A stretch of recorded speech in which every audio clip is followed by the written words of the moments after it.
గుంటూరు జిల్లా తెనాల్లో Manikanta mutually cooperative and thrift credit society నిర్వాహకులు బోర్డు తిప్పేశారు. కొల్లూరు ఉదయ్ వెంకటేశ్వరరావు ఖాతాదారులను నిండా ముంచి 9 కోట్ల రూపాయలతో ఉడాయించాడు. సేవింగ్స్, పెట్టుబడులు, బంగారం ఆభరణాలు తాకట్టు, ఆభరణాలు తయారీ, చిట్టీల పేరుతో బాధితులకు కుచ్చుటోపీ పెట్టి కుటుంబంతో ఉడాయించాడు. దీంతో మదుపుదారులు లబోదిబోమంటున్నారు. చావల్లో పెడితే బ్యాంకులో డబ్బులు 16 లక్షలు వేసిన. అది 6 సంవత్సరాలు అయితే డబ్బులు వచ్చిందని చెప్పారు. అది వెంకటేశ్వరరావు వాళ్ళ తమ్ముడు మురళి, అది ఇద్దరు కలిపే చావల్లో మణికంఠ బ్యాంక్ అని పెట్టాడు. పెట్టి 16 లక్షలు వేసుకున్నాడు. 16 లక్షలకి 32 లక్షలు వస్తాయని చెప్పాడు 6 సంవత్సరాలకి.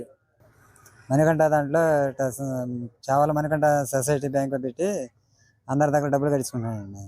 అంటే ఇతను 30 సంవత్సరాల నుండి జ్యువెలరీ షాప్ ఉందండి. ఆయనకి జనం నమ్మించి ఇలా కట్టించుకున్నాడండి.